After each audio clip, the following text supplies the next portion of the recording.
হজরত ইবনে আব্বাস রাদিয়াল্লাহু আনহু বলেন, আমি রাসূলুল্লাহ সাল্লাল্লাহু আলাইহি সাল্লামকে শুনতে হজরত ইবনে আব্বাস রাদিয়াল্লাহু আনহু বলেন, আমি রাসূলুল্লাহ সাল্লাল্লাহু আলাইহি সাল্লামকে ইরশাদ করতে শুনিয়াছি যে, যে ব্যক্তি কোনো মুসলমানকে কোনো কাপড় দান করে, যতদিন তাহার গায়ে ওই কাপড়ের একটি টুকরা পর্যন্ত বাকি থাকে, ততদিন সে আল্লাহ তাআলার হেফাজতে থাকে।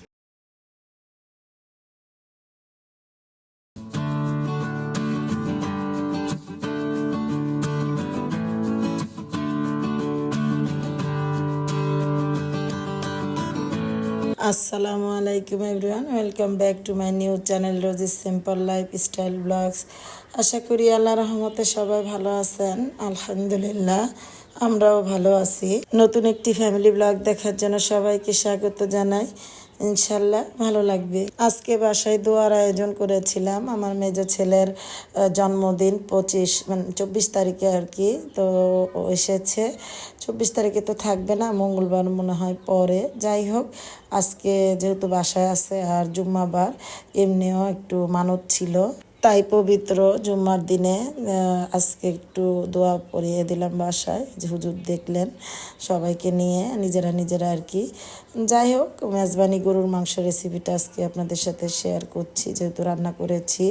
এখানে পরিমাণ মতো তেল দিলাম, দেওয়ার পর এখানে দারচিনি, এলাচ, তার তেজপাতা, লং এগুলো দিয়ে দিয়েছি। আর তেজপাতা দিয়েছি 3টা, দারচিনি দিয়েছি 3টা, দারচিনি 2 কর পরিমাণে 3টা দিয়েছি, এলাচ দিয়েছি 4-5টা, লং দিয়েছি 7-8টা। তো এভাবে দিয়ে একটু তেলে ভেজে নিয়ে দিয়ে দিলাম পেঁয়াজ, তারপরে দিলাম লবণ। ওই যে বলি সবসময় যে আমার লবণ দিতে ভুলে যাই তরকারিতে, তাই এখানে লবণ দিয়ে আগেই পেঁয়াজ, লবণ দিলে পেঁয়াজগুলো নরম হয়ে যায় তাড়াতাড়ি, ভাজা ভাজা হয়ে যায় তাড়াতাড়ি। দ্রুত রান্নার এটা একটা টিপস, যে পেঁয়াজগুলোকে দ্রুত একটু লালচে কালার আনার জন্য লবণটা আগে দিয়ে দিলে ভালো হয়। যাই হোক, এই যে এখন আমি একটু ভেজে নিচ্ছি। এখানে আমি রসমালাইয়ের 1 বাটি মানে পেঁয়াজ দিয়ে দিয়েছি। আর রান্না করব এখানে 3 কেজি গরুর মাংস, আর সাথে থাকবে আলু 1 কেজি। তো টোটাল 4 কেজি, যেহেতু 4 কেজি, তো এখানে আমি সে অনুযায়ী মশলাগুলো অ্যাড করছি। আর আমি মশলার পরিমাণটাও আপনাদেরকে বলে দিয়েছি আর কি। তো এখানে আমি বড় একটা টমেটো কুচি করে দিলাম। তো কিছু মরিচ ছিল সাথে, তাও দিয়ে দিলাম। পরে অবশ্য কাঁচামরিচ আরও অ্যাড করব। তো ঝালটা আপনারা ইচ্ছা মতো নিতে পারেন। আর গরুর মাংস যেহেতু একটু মানে কমও না বেশিও না, ঝাল ঝাল হলেই বেশি ভালো লাগে আমার কাছে। তো আমি যে রেশিও রান্না করছি, আপনারা যদি এভাবে রান্না করেন তাহলে দেখবেন অনেক ভালো লাগে। আর মেজবানি গরুর মাংস বলেন, ডাল বলেন, যেটাই রান্না করুক না কেন, খেতে কিন্তু অনেক মজা হয়। আর আমি এভাবেই রান্না করি এবং মাশাল্লাহ খেতে অনেক ভালো হয়েছিল, যেহেতু আমি দুপুরের আয়োজন করেছিলাম, খেয়ে বলছি আর কি।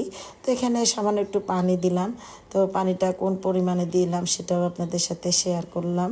তো পানি দেওয়ার পরে এখন সবগুলো মশলা অ্যাড করব। আর আমি কিন্তু আজকে তরকারিতে আদা রসুন পেস্টি দিতে ভুলে গিয়েছিলাম। তো আল্লাহ রহমতে পরে মনে পড়েছিল। তো এখানে আমি টক দই দিলাম 1 কাপ, বাসায় দুধ দিয়ে আর লেবু দিয়ে টক দই ইনস্ট্যান্ট বানিয়ে নিয়েছি। তো এখানে বাদাম বাটা দিলাম, কিশমিশ বাদাম, তারপর কাজু বাদাম মানে মিলানো দিয়ে দিয়েছি 2 টেবিল চামচ, দিয়ে দিয়েছি নারকেল পেস্ট 2 টেবিল চামচ। তো হলুদের গুঁড়া দিয়ে দিলাম 3 টেবিল চামচ, মরিচের গুঁড়া দিয়ে দিলাম 3 টেবিল চামচ।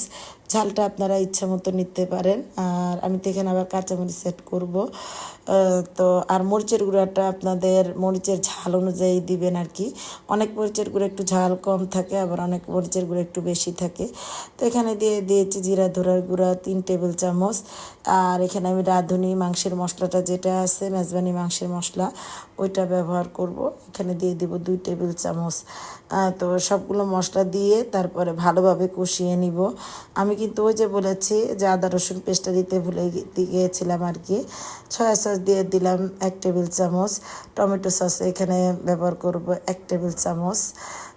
তো পরে অবশ্য আল্লাহর রহমতে মনে পড়েছিল এটা অবশ্য ভিডিওতে আপনাদের সাথে শেয়ার করব, পরে দিয়ে দিয়েছিলাম। তো এই যে সবগুলো মশলা দেওয়া হয়ে গেছে অলরেডি। আমি এখন মশলাগুলোকে ভালোভাবে কষিয়ে নিব। আর আমি ভুলে গিয়েছি, আপনারা কিন্তু ভুলবেন না, আপনারাও এই মশলাগুলোর সাথে এখানে 4 টেবিল চামচ আদা রসুন পেস্ট অ্যাড করে দিবেন, দিয়ে তারপরে এইভাবে কষিয়ে নেবেন। এই যে দেখুন আমি মশলাগুলোকে ভালোভাবে যে কষিয়ে নিয়েছি, তেল ছেড়ে দিয়েছে। এই পর্যায়ে দিয়ে দিলাম এই যে মাংসগুলো ধুয়ে রেখে দিয়েছি আগেই, তো ওগুলো এখন দিয়ে দিচ্ছি। মাংসগুলো দিয়ে এখন ভালোভাবে কষিয়ে নিব। মাংসগুলো দিয়ে দিয়েছি, তো এখন একটু ঢেকে দিব, ঢেকে দিয়ে তারপরে ভালোভাবে কষিয়ে নেব। এই যে ঢাকনা দিয়ে দিলাম, তো কিছুক্ষণ কষিয়ে নিয়ে আবার এই যে ঢাকনা তুলে একটু একটু করে নেড়ে চেড়ে দিচ্ছি, যেহেতু মশলাটা দেওয়া আছে নিচে যেন না লেগে যায়। তো এই যে মশলা ভালোভাবে যে নেড়ে চেড়ে দিচ্ছি একটু পর পর। তো অফ ক্যামেরায় অনেকবারই উল্টিয়ে পাল্টিয়ে দিয়েছি। এখন আবার এই যে আলু দিয়ে দিলাম, আলুটা দিয়ে দিয়েছি। মাংসটা যখন 60% সিদ্ধ হয়ে গেছে সেই সময়, তো এই যে আলুটা দিয়ে এখন আবারও আলুটা দিয়ে ঢেকে নিয়েছি। তারপরে একটু পর পর উঠে আবার নেড়ে চেড়ে অফ ক্যামেরাতে কষিয়ে নিয়েছি ভালোভাবে। আমি কিন্তু এর ভিতরে ওই যে বলেছিলাম মশলাটা দিয়েছিলাম, হয়তো ক্যামেরাতে ওইভাবে মানে হয়তো বা আসেনি, হয়তো আমার স্কিপ হয়ে গেছে। আপনারা কিন্তু পরিমাণটা আমি বলে দিয়েছি, 4 টেবিল চামচ আদা রসুন পেস্ট দিয়ে দিবেন। তো এখানে দিয়ে দিচ্ছি পরিমাণ মতো পানি। তো মাংসটাও কিন্তু আলুটাও ভালোই সিদ্ধ হয়ে গেছে। এখন আমি পরিমাণ মতো পানি দিয়ে আস্তে আস্তে রান্না করে নিব। আর আপনারা এভাবে রান্না করে তারপরে আপনাদের প্রয়োজন অনুযায়ী ঝোলটা রাখবেন। অনেকে দেখা যায় কি একটু ঝোল বেশি রাখে, আবার অনেকে দেখা যায় একটু কম রাখে। তো আপনাদের ইচ্ছে অনুযায়ী রান্না করে নেবেন।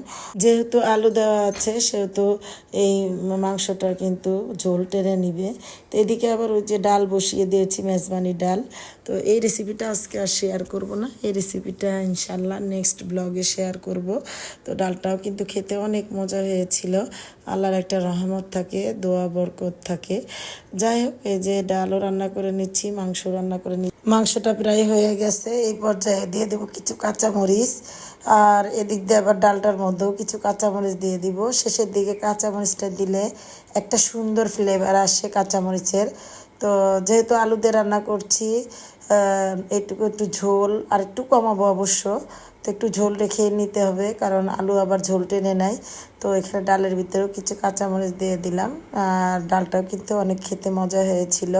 তো আজকের ভিডিওটা আমার এই পর্যন্তই। যদি ভিডিওর কোনো জায়গায় একটু ভালো লাগে কিংবা রেসিপির কোনো জায়গায় একটু ভালো লাগে তো আমার পাশে থাকতে পারেন।